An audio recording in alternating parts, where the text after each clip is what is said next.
Karena itu jangan sampai upacara itu menjadi beban bagi Anda sendiri. Sehingga Anda nanti waktu jalan itu malah stres. Ya mau Imlek nih, aduh aku kudu kumpul-kumpul duit nih. Aduh ini biayanya mahal ini. Lah jadi beban. Tapi ketika oh ini mau Imlek, aku nggak punya apa-apa, nggak apa-apa. Nasi tempe. Ya memang tiap hari makan nasi tempe sekarang dipakai untuk sembahyang. Sudah toh. Kan kita tidak menjadi beban. Sehingga hari upacara itu kita sambut dengan bahagia, bukan dengan stres.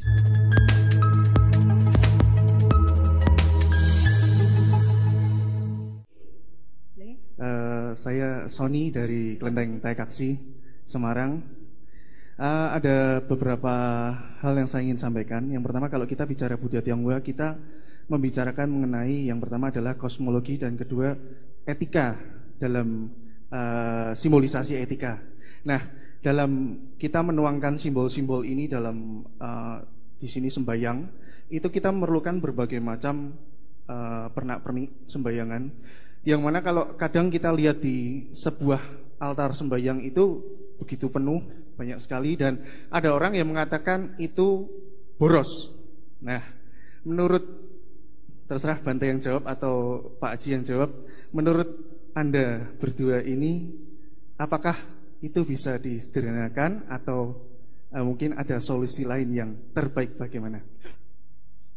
Iya, namanya sembahyang itu kan bentuk penghormatan. Kemudian sesajian itu adalah lambang.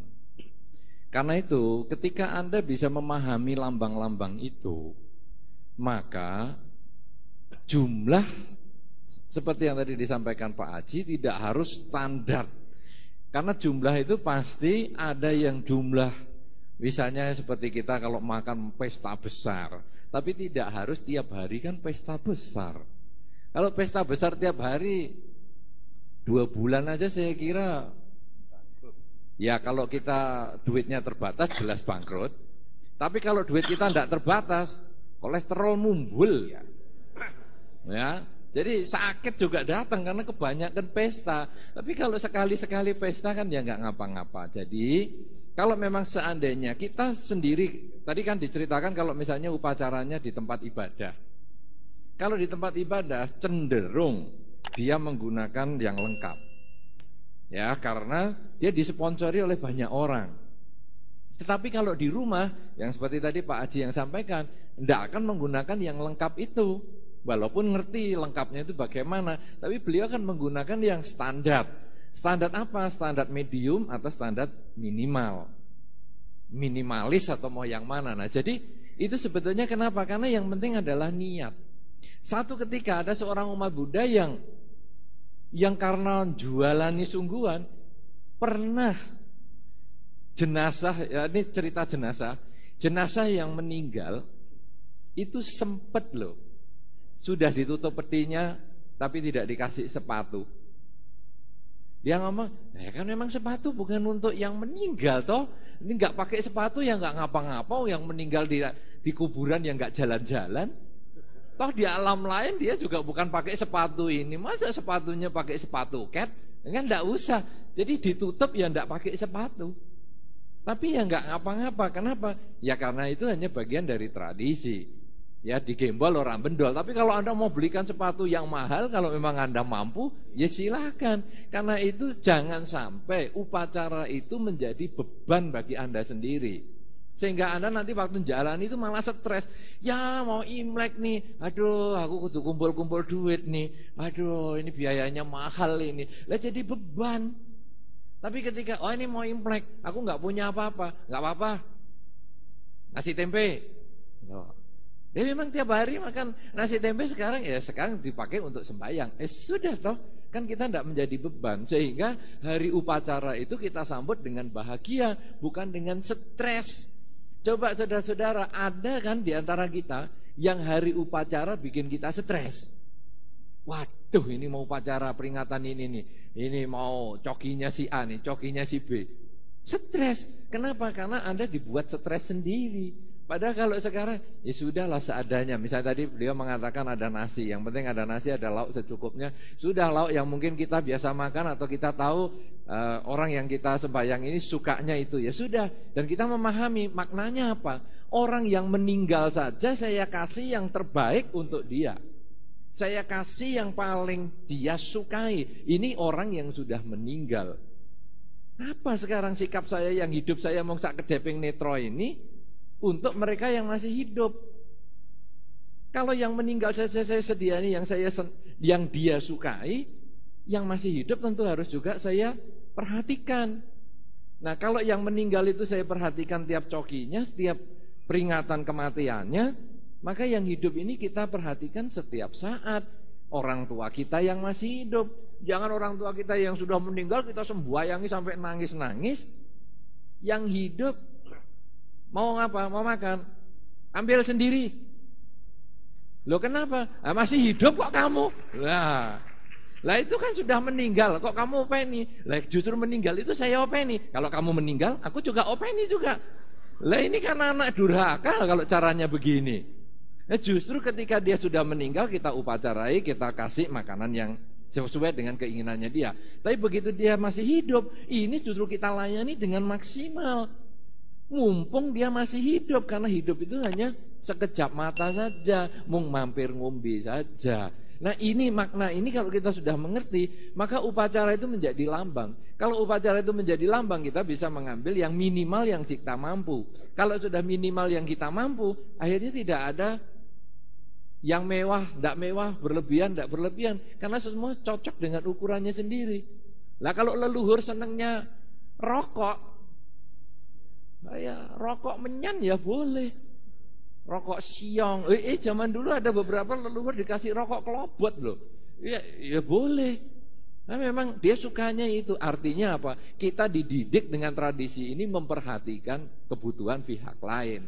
Mampu gak kita yang masih hidup ini kita juga perhatikan. Itu intinya seperti itu. Ya, jelas itu? Oke, kira-kira begitulah. Ya, baik. Tadi kan menyinggung Imlek Bante. Kita belum dalam. Itu saya kalau Imlek itu juga kadang juga pusing, banyak yang pusing. Nah, buntutnya itu biasanya Xinian Kuaile, Senti Ciengang, Wang Serui, Angpao Nali. Biasanya seperti itu Bante, Angpao Nali. Dan saya melihat generasi muda sekarang, angpaunya yang dipikir angpaunya. Tapi makna dari kita memberi angpau, makna Imlek kok seperti tergusur. Ini bagaimana ini Bante? Menurut Bante, di sisi Bante bagaimana Buddhis? Seharusnya kita harus paikui atau apa? Kalau Pak Aji sendiri bagaimana ini Pak? Bante dulu. Ya sebetulnya kan Imlek ini kan tahun baru.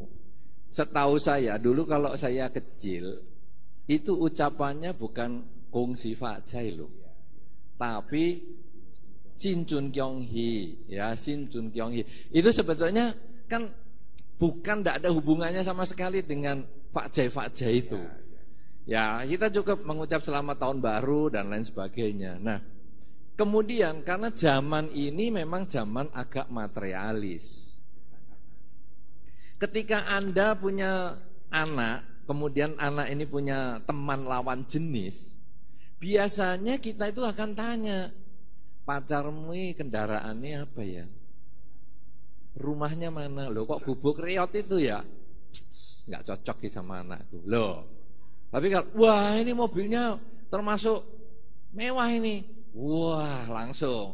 Wah ini mobilnya SMK. Wah ini bagus ini, nasionalis banget ini. Wah anakku tenan ini boleh. Jadi kita itu mengukur dengan materi. Kemudian, nak, kamu pacaran sama dia 1 tahun ini pernah diajak makan di mana saja? Di warteg-warteg itu atau di hotel-hotel berbintang sampai kolesterolmu mumbul. Nah, kita selalu mengukur materi. Akhirnya tahun baru Imlek itu dihubungkan juga dengan materi. Dia tidak ingat bahwa sebetulnya ketika tahun baru kita saatnya kita bahagia bahwa aku masih punya kesempatan. Dalam 1 tahun yang lewat itu aku berbakti kepada orang tua. Sekarang saya mau lagi menghormat kepada orang tua. Kita kemudian bersujud kepada orang tua dan kemudian kita mengucapkan doa yang positif. Misalnya selamat tahun baru papa mama, semoga papa mama bahagia, selalu sehat, panjang umur dan seterusnya dan seterusnya. Kemudian papa mamahnya ketika menerima sujud dia bisa mengucapkan blessingnya atau mengucapkan doa-doa kepada anaknya. Ya nak, semoga kamu maju sekolahnya, kamu cepat besar, kamu dapat jodoh yang baik dan seterusnya dan seterusnya. Karena doa orang tua itu dipercaya bisa melapangkan jalan karir seseorang. Nah, masalah angpo itu kan sebetulnya hanya orang tua berbagi. Ibaratnya kalau tadi ikan gurami itu atau ikan bandeng itu kan sebetulnya kan dia sebagai tulangnya. Ya toh. Ini kan tulangnya sebetulnya, wong dia punya banyak duit dikasihnya 10.000. Tapi bukan itu nilainya. Tetapi itu jadi merasa, wah ini loh, aku senang bisa ngasih kamu. Dan anak sendiri sebetulnya bukan nilai juga yang dilihat, dibelanja ke, ya mau 10.000, bukan. Tapi ini gue jimat, untuk jimat. Jadi mudah-mudahan dalam tahun ini kalau saya berkarya, ini kalau saya kantongi terus, saya bisa sukses. Nah semacam itu, karena ini berisi doa orang tua kepada anak. Dengan demikian, kalau kita memahami bahwa sesungguhnya tahun baru Imlek itu adalah penghormatan kepada orang tua, bahwa kita punya kesempatan 1 tahun lagi untuk melayani orang tua, melayani lingkungan yang lebih tua dan lain sebagainya. Juga kita mengingat mereka-mereka yang sudah berjasa kepada kita, bukan hanya orang tua kita saja, tapi juga keluarga-keluarga yang lain yang lebih tua. Maka kita akhirnya memahami, ternyata hidup di dunia ini kita tidak bisa sendirian. Kita seperti jari yang 5, yang saling bekerja sama, yang saling membantu, yang tidak pernah sendirian. Kalau kita sudah memahami itu, duit itu hanya urusan kecil, bukan angpo yang kita harapkan. Nah kalau sekarang ada anak-anak sekarang mengharapkan angpo, ini kenapa? Karena dia pemahamannya yang keliru. Nah kenapa pemahaman keliru? Kadang-kadang orang tua sendiri juga tidak memahami itu. Apa anak kamu, gak usah gak usah paikuyan, sudah nih pokoknya angpo. Ya sudah angpo, pokoknya angpo. Baru kelihatan di depan pintu angponya. Nah angpo, akhirnya ya itu yang akhirnya diminta. Ya kenapa? Karena ini memang dunia materialis. Angpone kok nggak bisa beli handphone, pulsa aja kurang. Bukan itu tujuannya, karena itu untuk disimpan sebagai jimat. Ya, ini perubahan makna yang bisa terjadi, tapi kita masih bisa luruskan dengan pengertian seperti siang hari ini. Apalagi nanti Pak Haji sebentar lagi mau menyampaikan, ini tentu akan bisa meluruskan sehingga kita balik ke jalur lagi untuk menghormat kepada yang layak dihormat, dan angpo itu hanyalah tanda